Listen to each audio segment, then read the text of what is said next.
What's up, Shark Boys and Lava Girls? Welcome to another episode of Shark Tuah. I am Tommy with my co-host Andreas. Last time we were frothing, we were feeling good, we were full of energy. Now we're back down to reality. Yeah, so last week we definitely had an unusually celebratory edition of Shark Tuah. A lot of good things going on, lots to celebrate, lots to be happy about, and not nearly as much to celebrate or be happy about this week. I would say that I'm still frothing, but I don't know that it's out of excitement. I think it might just be like kind of a rabies kind of froth, like I got bit by a dog kind of froth. So what happened in these last couple of weeks, or last couple games, excuse me, we went overtime victory versus the Minnesota Wild. It was a nice win. Good to get that W. Got Colin Graff a nice overtime winner, which was awesome. I love anything that revolves around Colin Graff doing something well. After that, we went to Calgary. We had a battle with the Calgary Flames. I went into this and I was like, we are going to dumpster these fools. These fools are going to be put out. We are water, they are fire, we win. That's just how it works. And instead, we were put out. We were shut out entirely, literally, lost 2-0. We had a great performance from Yaroslav Askarov, one of my kings, one of the princes of my life. Truly, he is playing exceptionally well. And then this last evening, we went to Seattle, battled the Seattle Kraken, another game that I thought we had a very good chance in, and we went down 4-1. Yeah, so it's sort of a strange three-game stretch. We did take home a win, and it was a very exciting win. I did like that overtime quite a lot. We got to see, Celebrini made a ballsy pass to Graff, and then Graff made this, awesome, tremendous play to put it in the net. The vibes were great, but with that being said, we weren't, really that great in that game overall. That was definitely, an Askarov win for the team. It was just one of those games where the offense was not really there. We did spend a lot of that game, sort of just on defense and not even necessarily playing, the strongest defense ever. The Wild did get quite a decent number of chances, which were stopped by my GOAT, Yaroslav Askarov, who has just been on fire recently. And, of course, we talked about that last week, but it's only kept up since then. So, some good and some bad there, but at the end of the day, you take home the win, so you're happy about it. But then that led us into the game against the Calgary Flames, who going into that game, and I believe even still, are the dead last team in the NHL, and I actually don't think it's super close. So I will say that I went into that game a little bit, more skeptical than you did. I kind of was afraid that this would be a potential trap game, so to speak. The Sharks have been, on a good stretch recently, but especially now with the benefit of retrospect, we're now on sort of a 5-game streak of not having a whole lot of offense, particularly, and that goes back even to that win against Minnesota, and that definitely showed through in the Calgary game, in a really, really bad way. I will say, to their credit, the Calgary Flames, have been terrible this year, but their defense has been pretty okay. That's the one aspect of Calgary's game that has held up reasonably well this year, and we got defense, but I don't think it was purely a product of Calgary just being a good defensive team. I also think that the Sharks just, it was probably, I guess even going back to the first, terrible losing streak to start the season, this was probably our worst game from an offensive perspective. At one point, I think after, over halfway through the second period of that game, I want to say we had 6 shots on goal. And no matter how good your goalie is, no matter how good your defense is, which was not all that great actually in this game, but no matter how good the team plays outside of the offense, if you put up 6 shots on goal in 40 minutes, that's not going to do. You're not going to win a whole lot of hockey games that way. So sort of a disappointing game against Calgary. Definitely would have been nice for the Sharks to sort of assert themselves as a contending team by dumpstering this sort of bottom of the league team. Didn't turn out that way, and so we move on to Seattle, and we sort of had a lot to prove in this game, I feel like, because of just how poorly that game went in Calgary. And to the credit of the Sharks, I don't think that it was an overall poor effort in Seattle, especially from an offensive standpoint. We did generate more of the high scoring chances in this game. It just so happens that the backup goalie for the Kraken, who was not even slated to play, only came in after Matt Murray ended up getting hurt in the first period. Grubauer comes in and is just carrying the weight of God on his shoulder, basically. Made some absolutely incredible stops. By the way, Grubauer has not been good this year, was not good last year, has been really terrible, so sometimes you just run into a goalie on, like, the best night of his entire season, and I think that's sort of what happened in Seattle. But that is not to say that this was a perfect game from the Sharks, and we will do a little bit more of a deep dive later on, like, what has been holding the Sharks back in these past few games. But I will say that the Seattle game, not completely terrible, certainly, like, a hell of a lot better than what we saw in Calgary, but still, at the end of the day, a loss that didn't end up even being particularly close. And so that sort of brings us to present day, where we're now looking back on the last 3 games. We took 1 and lost 2, and I don't really think that we were necessarily the better team in any of those 3 games. And so it's sort of definitely like a coming back to earth moment, I think, for Sharks fans. After we hit, we felt like we were on top of the world with that winning streak. We looked like a genuinely, like, pretty good team, and now we're sort of like looking more how we expected for the team to look coming into the year. But these losses don't hurt quite as much because we do have that, like, really good stretch of hockey that we played for a while, and there's sort of some hope that maybe we can return to that form. But nevertheless, not a particularly standout week of Sharks hockey, I would say. Absolutely. I actually am historically a reasonably large Philip Grubauer fan. The only jersey that I own that is not a Sharks jersey is a Seattle Kraken Winter Classic jersey. I think it's a beautiful jersey. I have a Philip Grubauer on the back, so I do respect him, but you're absolutely right. He's been honestly not quite NHL caliber these past 2 years, unfortunately. I love to chant a big Gru when he does well. I don't like that he did it well against us, though. That hurt my heart, that hurt my soul a little bit. As much as I like him, do well against anyone else, please, my brother, please. He gave those Seattle fans quite a number of reasons to chant Gru yesterday, and they did do that. They did Gru. They grued, and I grew sad. Yeah, I grew sad. I groaned. I grundled. It's been a very grundly kind of week. And I was also a little bit salty about the call on the Will Smith goal. So the first, we go into the second period, tied 1-1. The game's actually looking pretty even. I felt like we had even a little bit of momentum. We had more shots than they had. We were doing pretty well. Will Smith gets a breakout, gets a 1-on-0 versus the goalie, Philip Grubauer. And it's a strange, awkward goal. He goes for a wraparound. Grubauer gets his foot in the way. And then as Will Smith is trying to do his hockey stop in the blue, the puck is kicked into his inside skate.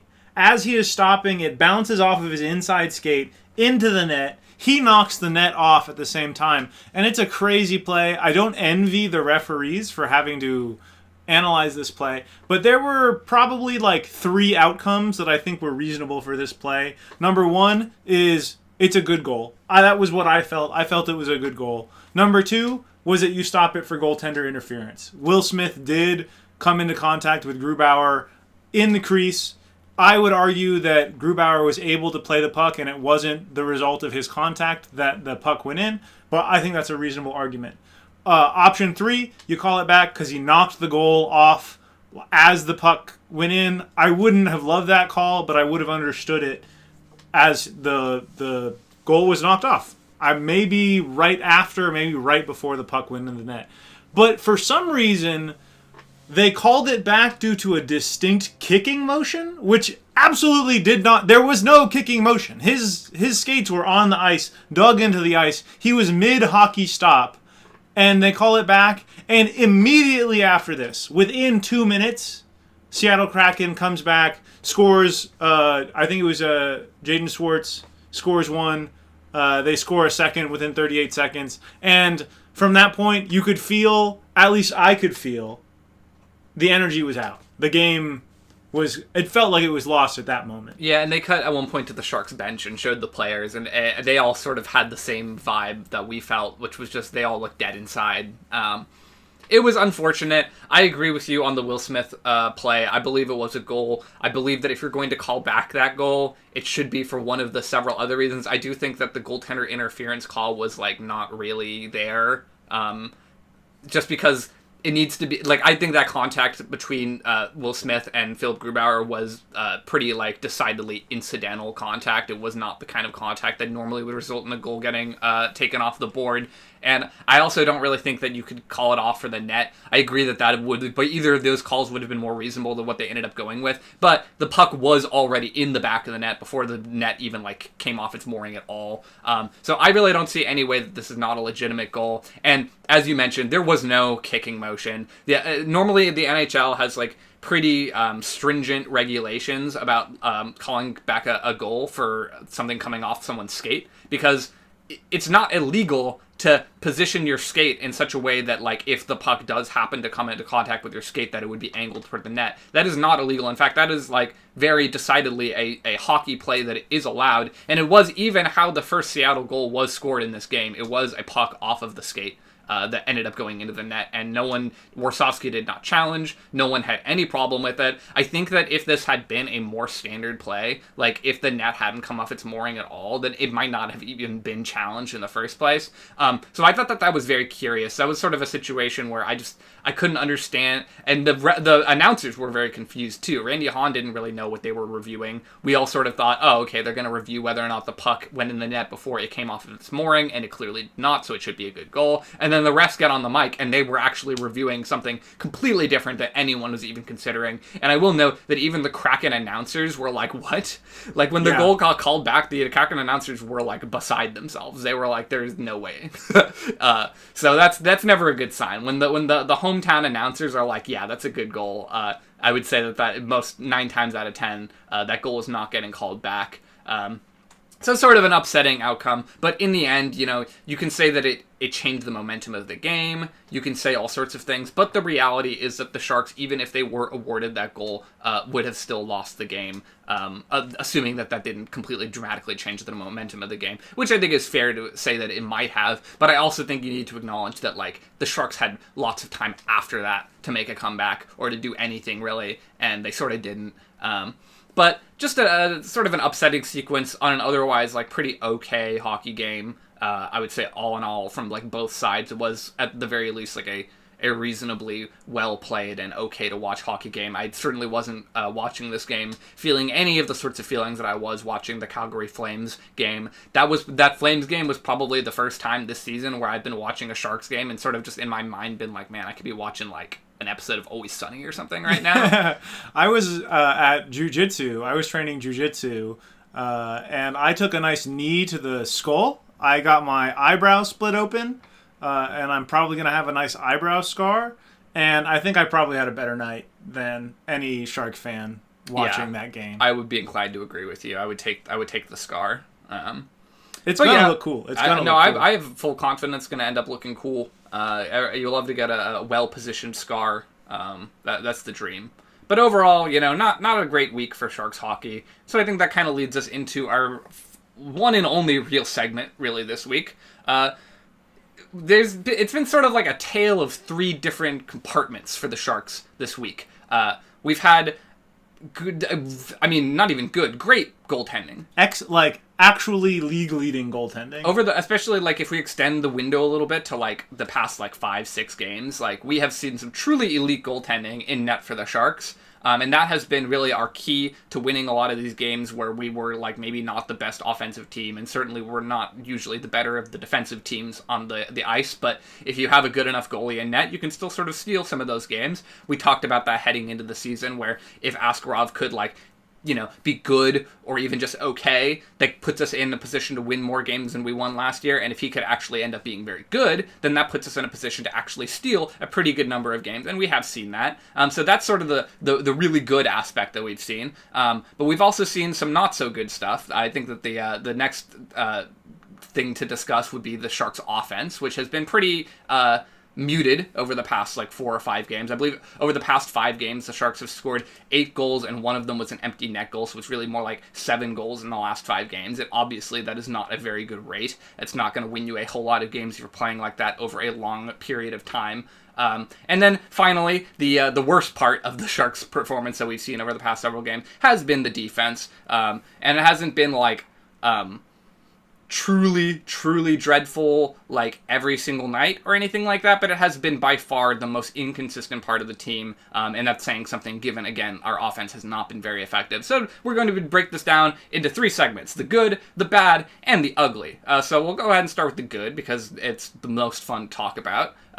The goaltending, as we mentioned, has just been outstanding recently. I mean, Askarov over his last, basically for the entire month of November and even some of the end of October, Askarov has been, you can make an argument that he has been the very best goalie in the entire NHL over that stretch of time. And obviously he did not play yesterday in Seattle, and after the loss, it sort of makes you wonder, I wonder, if we had Askarov out there, is there a chance that we could have taken the game? I don't think that that is what lost us the game. I don't think that Nedeljkovic was particularly poor in that game. But it is something you sort of think about. I think that it was fine to put him in the net, especially because he was slated to start the previous game, and he ended up having to skip that game due to some sort of personal problems. And so, it makes sense to put him in net, and the fact that he didn't come away with the win, I'm not, heartbroken about it. And even then, a 3-goal game is, perfectly serviceable from your goalie. So, nothing too bad there, but especially compared to Askarov and everything that he's been doing, I just want to see him in net as often as possible, especially if he's going to be riding a streak like this where, he saved 28 shots one game, and then he saved 34 shots the game before that. I don't think he's let in more than 2 goals in a game since the end of October. So goaltending has been just fantastic, and it's been the thing keeping us in these games, even when our offense has not really been carrying its weight. So, that's a very encouraging sign. If Askarov can keep this up, then not only is he going to be, potentially, in consideration for end-of-year rookie awards, although at the moment it does seem like it's more likely to go to a guy like Matthew Schaefer, but if Askarov is able to keep up this level of production, you never know. And at the very least, I think it's fair to assume that if he does maintain this current rate, or even anything close to it, he probably will finish in the top few of the Calder Cup award voting at the end of the year. So lots to be encouraged by from a goaltending perspective so far this season. Absolutely, I agree 100%. Yaroslav Askarov, I believe in the past 7 games or 6 games that he's played, he is averaging a .970, which is incredibly, in the NHL, it's insane. It's unheard of. So, yeah, even if he drops by 50 points down to a .920, he is still an absolutely incredible, world-class, high NHL, elite caliber goaltender. So it's amazing to have him. There was some worry early on, though, of course, there was worry about every single part of the team when you're on a long losing streak to start a season. But he had some weak performances. He didn't look super strong to start off. And so people were like, man, is he not the guy we thought he was? And I think it's easy to say, looking back, that it was premature. But it's amazing to just have that confirmation, this guy can do it. He can do it at the highest level. He can do it versus some of the best teams in the league. He can do it consistently for a stretch. And so even if he does start to slow down, that slowdown will be with the knowledge that the kid has it. I say kid, he's not that much younger than us. That he absolutely has the ability to carry a team on his back. Because a lot of the wins that we have recently are from Askarov. And I don't want to skip over Nedeljkovic either. I have actually been incredibly impressed by Nedeljkovic. He has also had impressive numbers. He's been playing really consistently. When we first got Nedeljkovic, I said on this podcast that I wasn't that excited by him, that I thought he would be solid, but just kind of solid. And he has really exceeded my expectations. Obviously, he had that the famous couple blunders in our season opener. But since then, I feel like there hasn't really been a game that we've lost that I've been like, wow, Nedeljkovic really let us down. Of course, for any goalie, there's going to be a goal or two that you want back. But generally, I've been impressed by him. I've been impressed by both of our goaltenders. And they have been the pillar that this team stands on. I think our offense, especially with Macklin when he's fully clicking, has been impressive. But I think that really what has kept us in is that our goalies are standing on their heads for us, doing work. Yeah, and really, I can only think of a couple of games this season where, like, even going back to that early losing streak, I can only think of, like, maybe, like, at most, like, 2 or 3 games this year where we truly lost because of goaltending. Like, in that Ducks game where Askarov got absolutely lit up, and I believe it was, like, the second or third, it was the second game of the year, where Askarov gave up, like, 7 goals against. That was a game where, like, the defensive breakdown in front of Askarov was so horrific that, like, even a very strong goalie would have still had a pretty bad night on that night. I can only immediately offhand think of, like, one game, like, that I can really, like, finger in my mind that was lost because of goaltending. And it was that game versus the Kings, where overall the Sharks were the much better team, and Askarov led in some easy goals that ended up screwing us. But he had a couple of really good games even before that game, and since then he has been just completely spotless. So I really have almost nothing negative to say about the goaltending from a Sharks perspective. It would be nice if Nedeljkovic could, like, steal games in that way that Askarov has been stealing games, but he hasn't been bad. He's actually been quite good for the most part, and I think that you give him a longer stretch of time, and Nedeljkovic will get some wins under his belt, playing the way he has been playing. So overall, Sharks goalies have been great, and that's really like over this last like week where the Sharks have not been particularly good. That is really like the standout performance has been from a goaltending perspective, and it certainly hasn't been from the offensive perspective. And that'll move us on to the bad, which is the Sharks, as we mentioned earlier, have not been scoring a lot of goals recently. And I did mention this last week, even in our celebratory edition of Shark Tuah, where the Sharks' offense has been not, like, even during that winning stretch, the Sharks' offense wasn't, like, amazing most nights, but it was, like, pretty good. But there were underlying indicators that perhaps the Sharks were getting a little bit lucky on some of our offensive chances. In terms of, like, expected goals, the Sharks have still been either dead last in the league or, like, very close to the bottom of the league, even during that stretch of time. So it sort of feels like the offense has come back down to earth a little bit.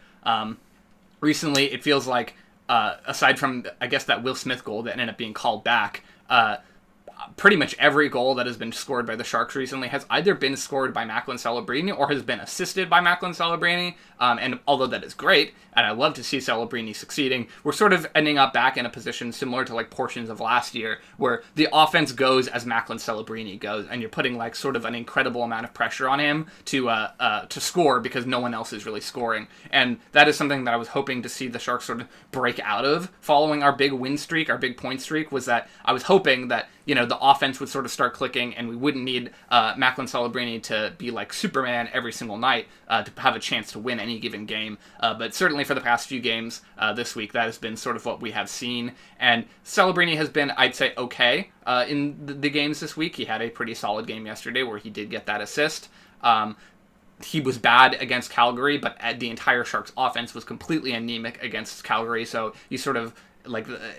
it's hard to criticize specifically Macklin Celebrini in that game. And Celebrini did contribute to that game winner against Minnesota in that overtime goal that he definitely had a major role in. But the Minnesota Wild, I would say otherwise, did a pretty good job of neutralizing Celebrini and his incredible talents during that game. So the question is sort of like, can the Sharks actually win games if Celebrini is not putting up multiple points every single game? And that's, I think, a pretty big question and a fair one to ask given what has transpired over the past week.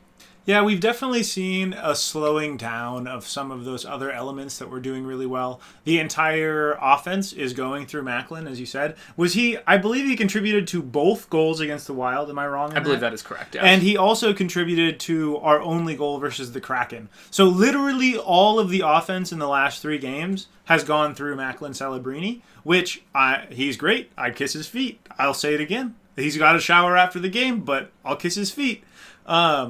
I don't want him to be the only guy that we have really contributing, doing what everybody needs to do. We had a second line that was really jiving for like 5 games or so, really doing lots of work. They've kind of cooled off. Kurashev had some great games. Kurashev has cooled off. Jeff Skinner got hurt, and he was pretty cool before then. It's been nice to have Eklund back. Eklund didn't look amazing in the Calgary game, but I mean he's a motor. He's somebody that you love to see, so it's good to have him back. But yeah, we're just not doing what we need to do. Now we're seeing some line shuffling again with Tyler Toffoli.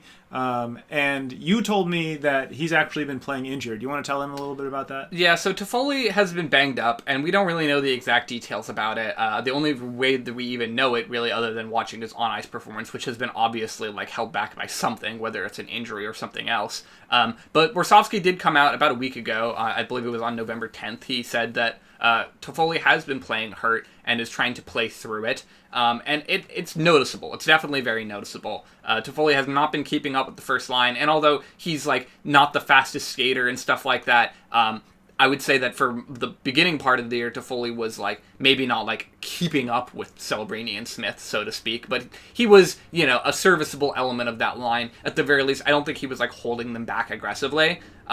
But since then, things have been sort of falling off a little bit for Tyler Toffoli. He has not been that consistent scoring threat that we saw for so much of last year, or even like for some parts of the early part of the season here this year. And so there's concern there, and I think it does sort of make sense to me that Toffoli is like playing hurt, because the Sharks are down we were down Eklund until recently.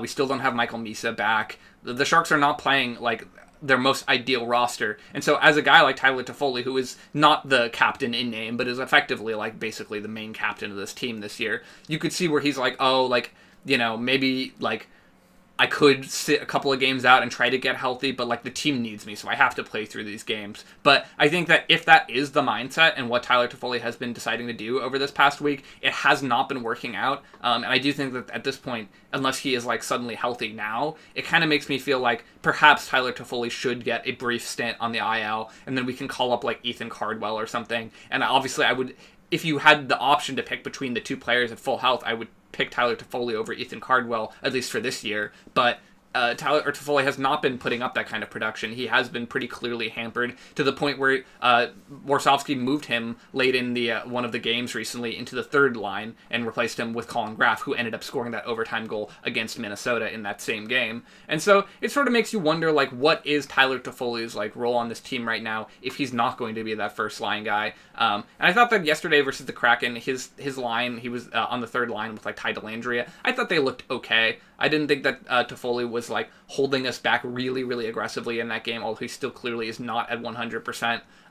So that's something that's been holding back the Sharks offense. Obviously, a team that already doesn't have like the most incredible offense on paper, you definitely need a guy like Tyler Toffoli to be performing at his highest level, and he just hasn't been doing that. So I'm curious to see where we go with that, because, you know, normally Ryan Warsawski has a pretty light touch when it comes to like penalizing the veteran players if they haven't been playing well. I mean, we certainly didn't see like Wenberg move down on the line when he wasn't playing well. But even for Ryan Warsawski, he's seen Tyler Toffoli and he said, okay, we kind of need to like shift something up. So Tyler Toffoli no longer on the first line, was not on the first power play unit last night in Seattle. Instead was replaced by Alexander Wenberg. And so we definitely need him back at his key form soon. And if he's not going to be there soon, then I would say, you know, we might need to actually end up giving him an IL stint and sort of try to work around that for a little while. And again, it's really not just a Tyler Toffoli problem. I mean, none of the Sharks' offense has really been all that great recently. I actually do think that the second line,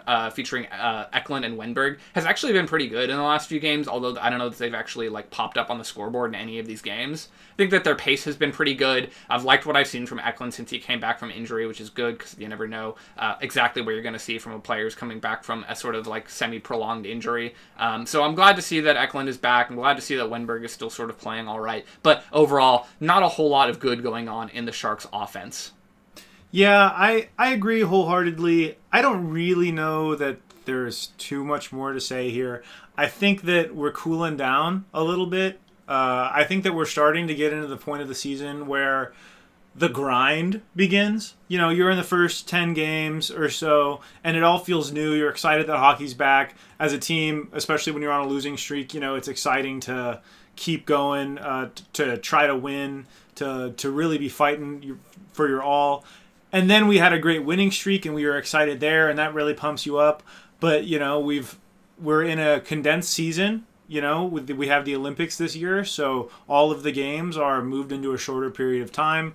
This upcoming week, we have 4 games in 7 days, which is quite a lot of hockey. And though these guys are professional hockey players, they are used to playing hockey regularly, pushing themselves really hard. This is when it starts to become a little bit of a grind. I mean, obviously we're not in that middle part of the season. We're not at the 40 game marker yet, but we're pretty deep in already. You know, the season has had some time to progress, had time to play through. And so I think we are just in a little bit of a slow spot. We need some guys to step up a little more. I know that everybody's really trying their hardest. Other than the Calgary game, I haven't felt at all that people weren't giving it their all in any of these games. And even then, I felt more like a sense of frustration and fatigue rather than just like truly giving up. I don't think any of these guys are just like, whatever, I don't care, it's just hockey. Like, obviously, this is the thing that they love. And so I'm not going to say that anybody's not trying their hardest. But I'd really love for somebody else to find that spark, to take a little bit off of Celebrini's shoulders. Because Celebrini's got great shoulders. He's a strong man. You know, surgically repaired shoulder is a strong shoulder. It's a little too much. And he is young. He's exceptional. Truly, he's in the company of some of the greatest of all time. But let's have some other people step up, find what needs to be found to help him out. Yeah, the grind is real, and the lack of Michael Misa, we lost Jeff Skinner for an unknown length of time in a play that looked really bad, but sort of, I guess there is some hope that it turns out that he's more okay than he seemed initially. Watching in the moment, it kind of felt like maybe we'd be down, like no Skinner for the next 2 months or something, even potentially. It looked really bad. And hopefully it's not as bad as it looked. But yeah, when the lineup is, you don't have, for a while we didn't have Eklund. Right now we don't have Skinner. We don't have Misa. And you're having to give more time to a guy like, Ryan Reeves or whatever. Like the offense has been struggling, and there, like you said earlier, there's not a whole lot else you can say about that other than we do obviously need for the offense to pick up if we're going to end up being last week we were like, could there even be are we talking about the playoffs at the end of the year? If it keeps up like this, we are not talking about playoffs at the end of the year. We definitely need a big uptick from our offensive production, because you can't just rely on Askarov putting up 39 saves on 40 shots every single game. He is still a young goaltender, and although he has been amazing recently, you really don't want to put him in that position where he has to be the guy carrying the team every single night, and the offense is a key part of that. But the offense is not the only key part of it, and that moves us on to, we've done the good and the bad. Now it's time for the ugly, which of course has been the Sharks' defense over the past several games. We've seen some good defensive performances from some players in some of these games, although not particularly, for instance, in that Calgary game, where I don't really think that anyone was actually very good. I guess maybe Mario Ferraro was pretty decent enough in that game. I wouldn't say he was great, but he was all right. But we've seen some really just not good defensive performances recently, and I think that is best personified by the past 2 games. In Calgary, John Klingberg had a pretty bad game. It wasn't a completely god-awful, indefensible, no good, terrible game, for instance, against the Ducks earlier in the year that I mentioned earlier, but it was quite a bad game for John Klingberg. He did not have a good game. He so many turnovers, opportunities where he was the bumper to try and keep a play in and get an offensive chance, which obviously the Sharks did not have a whole lot of offensive chances in that game, and he would just biff it. And so that game was for me anyway, I was watching and thinking man, if one of our young defensemen had been in this position, they would be sitting out the next game. And that is actually what happened with Sam Dickinson in that game, who had a pretty bad game in that game, and he ended up sitting out against the Kraken. But you'll have to sit with me for a second, because John Klingberg had a similarly bad game against Calgary, and he did not end up sitting out that game. In fact, yesterday versus Seattle, John Klingberg had the most ice time of any member of the Sharks. He ended up playing about 21 minutes, if I'm not mistaken. And this, unlike the Calgary game where, I think that Klingberg was, quite bad, but he wasn't, totally terrible. This was a pretty indefensible game for John Klingberg. He looked a lot more like the beginning of the year, where he was just, every single game was, a horrible performance for Klingberg. And it begs questions. And obviously, we don't need to linger on this for an incredible amount of time, because we have talked at length already about John Klingberg and his usage, and the fact that Warsofsky is very hesitant to take him out of any role, whether it's the power play, whether it's the first pairing, because he sort of sees him as this veteran force who was once very good, and so he assumes that he'll sort of figure it out if given enough time.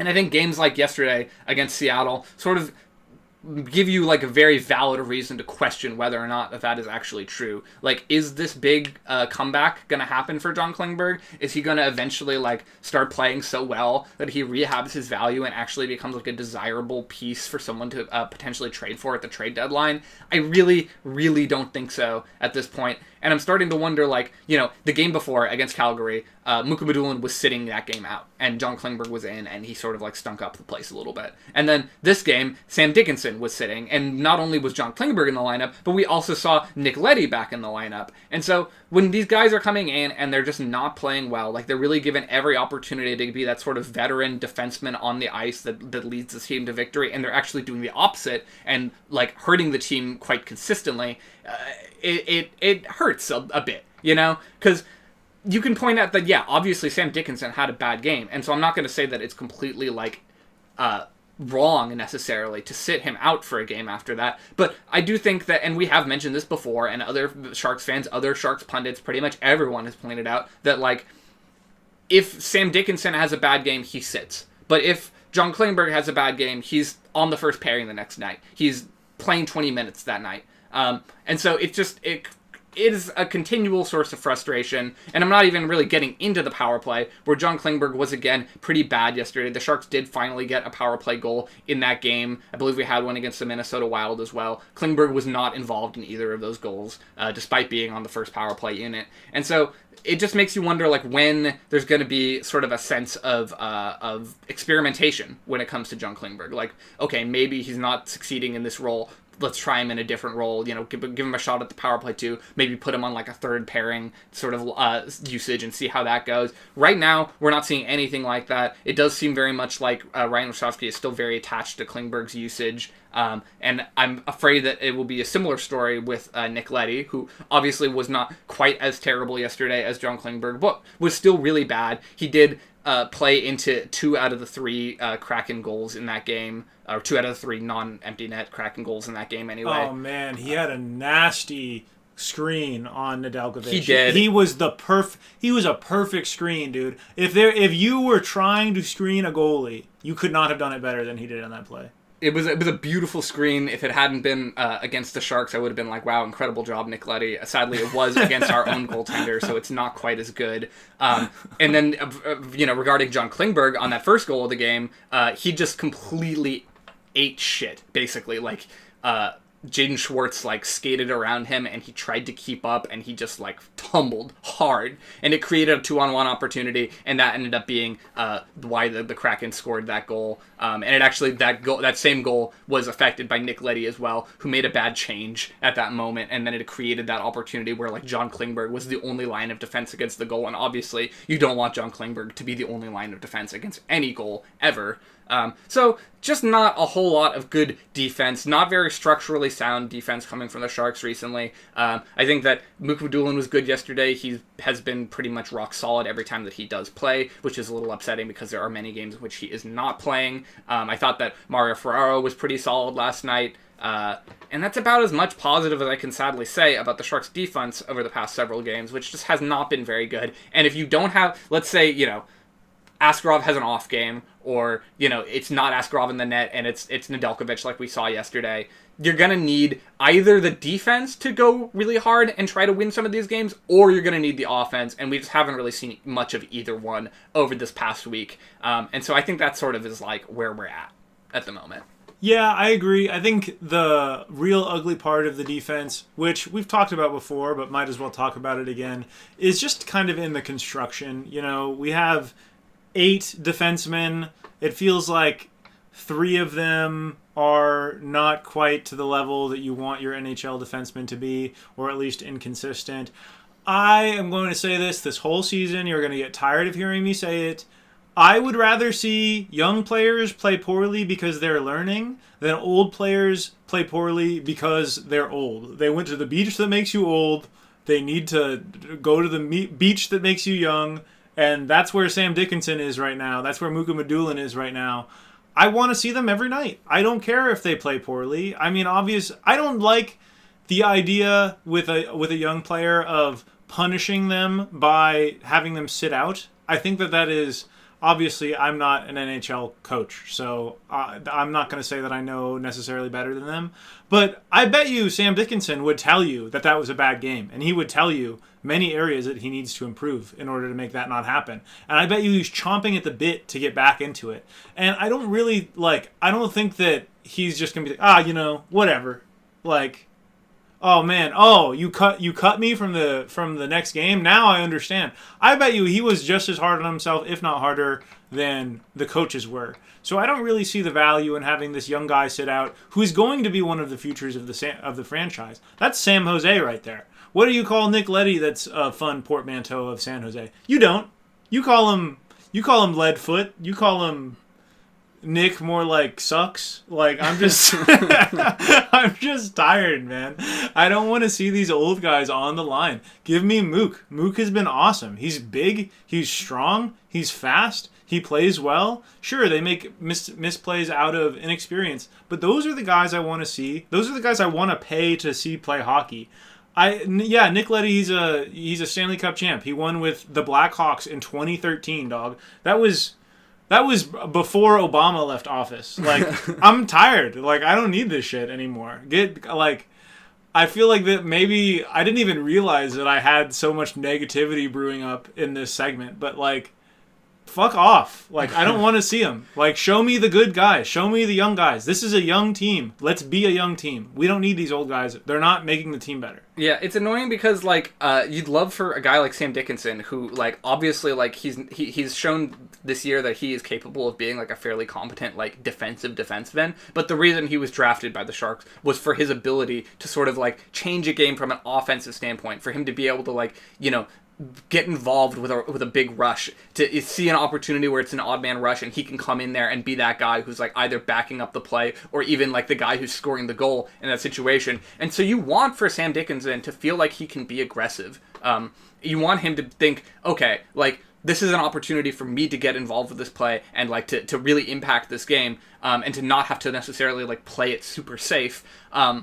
And he does not really get that leeway, because if he makes a big mistake, or if he doesn't have such a great game, he's benched the next day. But a guy like John Klingberg is given every opportunity to make those adjustments. If he has a terrible game, the assumption, at least from a coaching perspective, is that he's going to get it together. So you give him even more time in the next game to see if he can sort of turn that bad moment around for himself. And I would like to see that same leeway could be applied to a guy like Mook Madulin or a guy like Sam Dickinson, as opposed to just exclusively to a guy like John Klingberg, who has shown very little this year so far to be happy with. Whereas sure, Dickinson has had a few really bad games. He had that bad game against Carolina. He did not look good against Calgary, but he's had some really, really good games this year. In fact, I would say that it's not even close. He's had way more good games than John Klingberg or a guy like Nick Leddy, and yet he is being treated with a much lighter touch. So it is frustrating. And the Sharks defense,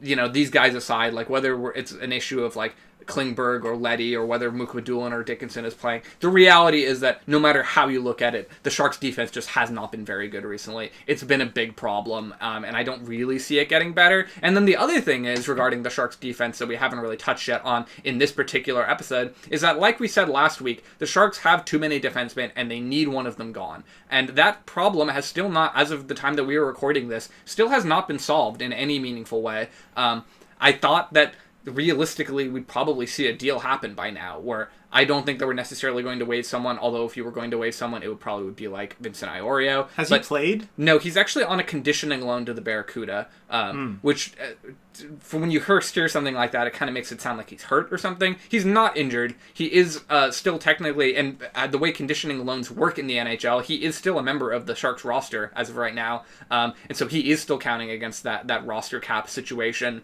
but he is just playing for the Barracuda instead.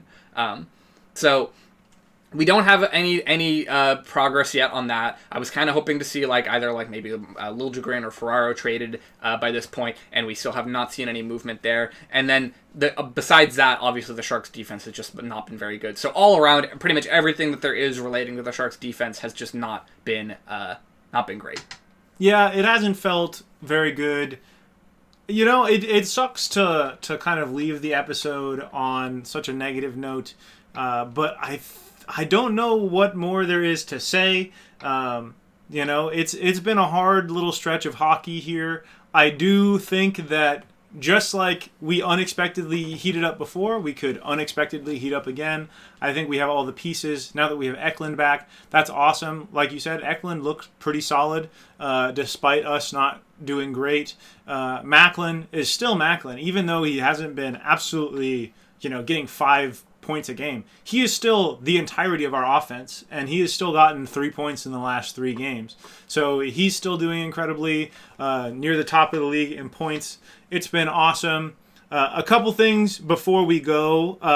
One thing, this is not an ad at all. The holiday season is coming up. Me and my partner have decided to donate to a charity that gives gifts to foster kids and children in need for Christmas, because they otherwise wouldn't be able to open a gift. If you have the means, I recommend just charitable giving. Look up something that matters to you and try to make a little small positive impact on the world. I think that outside of the hockey world, it needs to be done. I think that if you have any causes you care about, I recommend you support those causes. If you enjoy this episode, please like it, share it, subscribe. It really helps us. It makes us smile. The last episode, some people were very kind to us, and every time I was cheesing it. I was smiling big every time somebody said something nice or gave us some support. So if you could do that, it would mean a lot to us. Do you got anything for him, Andreas? Well, it's we've got another big week of Sharks hockey coming up this week. The Sharks will, as we mentioned earlier, play 4 games this week. And to end on sort of an optimistic take, the Sharks did play a lot better in Seattle, at least from the offensive perspective, than we did in either of the previous games against Calgary or against Minnesota. And so there is some hope that perhaps we can use that as like a building block to have a good week coming up against some pretty decent teams that we're going to be playing against. So we'll check in with you guys next week, and we hope that we've got some good Sharks hockey coming up in the near future. Thank you, everybody. Bye-bye. Have a good night. Bye-bye. Bye-bye.